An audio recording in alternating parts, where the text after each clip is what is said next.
За энэ зээлийн зэрэглэлийг оноогоор тооцсон нь бол урагшаа алгасан алхмаа гэж тайлбарлаж байгаа учраас хуулийн нэмэлт өөрчлөлтийг дэмжиж байгаа. Гэхдээ асуух юм байна. За банкуд хажуудаа банк ус санхүүгийн байгууллагатай. Тэр банк ус санхүүгийн байгууллага нь 20-с 24% хүүтэй. За одоо бүр банк ус санхүүгийн байгууллага нь хажуудаа аппликейшны зээлтэй болсон. Энэ 8-аас 10% хүүтэй, бүр 96% хүү төлж байгаа. Ямар ч барьцаа хөрөнгө шаарддаггүйгээр. За энэ бол мэдээж зээлээ төлөхгүй л муу зэрэглэлийн ангил руу орноо.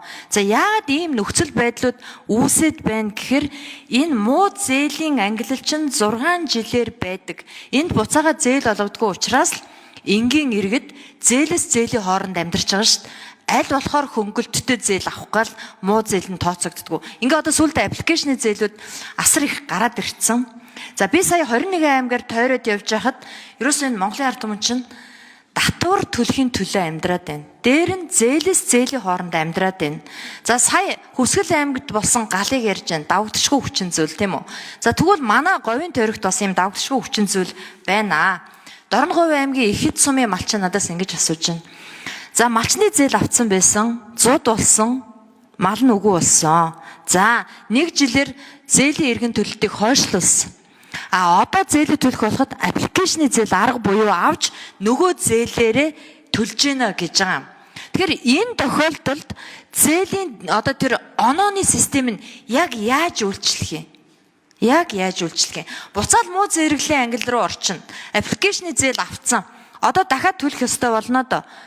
Ийм тохиолдолд одоо яг энэ онооны систем шилжихээр яаж оноо нь тооцогдох юм бэ? Муу зээлийн ангил руу орно.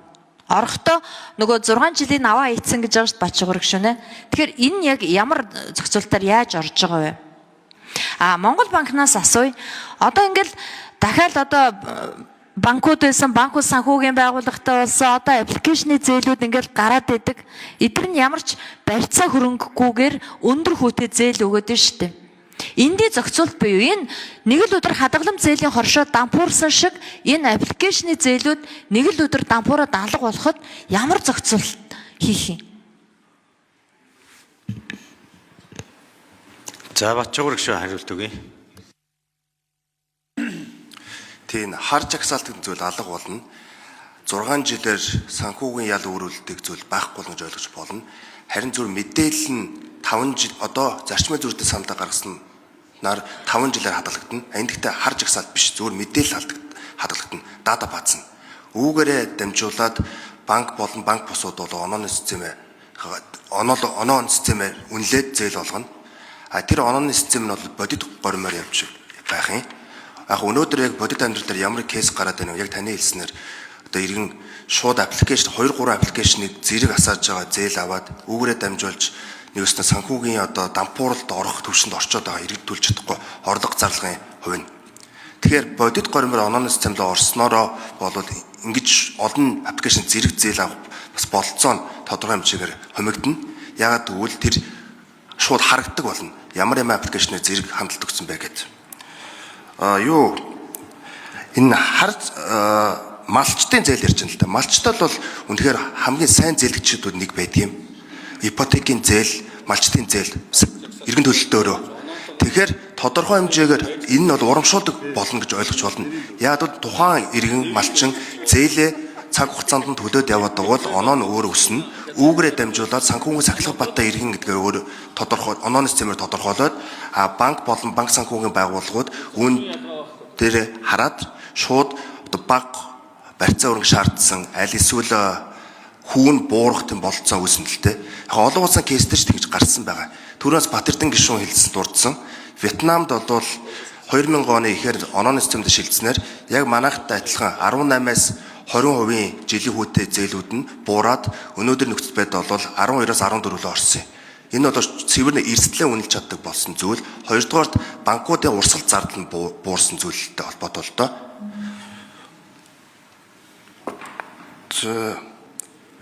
Мөн одоо зуудагтай асуудал үнэхээр би түрүүн бас хэлсэн. Би тогтоолын төсөлтөд нэг зүйл оруулсан байгаа юм. Нийгэм эдийн засгийн нөхцөл байдалтай уялдуулан зээлгчин зээлч чадварын зэрэглэн уян хатан тогтоох гэдэг. Тэгэхээр нэг өснө Монгол банк ямар дүрмээр тухайн хоёр байгууллага нь тусгай зөвшөөрөлтөй байгууллага нь онооны систем оруулах уу гэдгийг тодорхойлно. Энэ дээр бол яг давагдчихгүй хүчин зүйлсээ бас оруулах зүйтэй гэж харж байгаа. Тэгээд энэ зорилгоор тогтоодон төсөл дээр энэ яг үгийг оруулсан байгаамаа. За ажлын хэсгийн 9-р микрофон. За мөнх хэсгийн гишүүний асуултанд хариулъя. Өнгөрсөн 2023 онд одоо байгаль цагуурын хүндрэлээс хамаарат зээлийн эргэн төлөлтөн дээр одоо төлж чадахгүй болсон малчтын зээлийн эргэн төлөлтийг бол Төв банкнаас бол хойшлуулсан байгаа даа. Хойшлуулсан энэ бол Төв банкнаас өөрийн одоо мөнгөний бодлого хорооны шийдвэрийн үндсэн дээр зээлийн эргэн төлөлтийг бол хойшлуулдаг. Зээлийн эргэн төлөлт явагдсны дараа эргэн төлөлт эхэлсний дараа буцаад зээлээ төлөхгүй байгаа асуудал нь бол тухайн зээлийн гэрээний үүргийн дагуу л юм. Юм дээр бол арилжааны банкн дээр бид бүхэн бол тэгтээ хэрэглэгч одоо малчны зээлийн ангиллыг тур хугацаанд бууруулахгүй байх тийм тухайн үеийн зохицуултыг бол үүж явсан. Түүний дараа бол одоо ингээд зохицуулт дуусны дараа бол зээлийн ангиллал бол буурна. Аппликейшны зээлтэй холбоотой бол арилжааны банк өөрийн харьяанд банк ус ажиллуулж байгаа тохиолдол ерөөсөө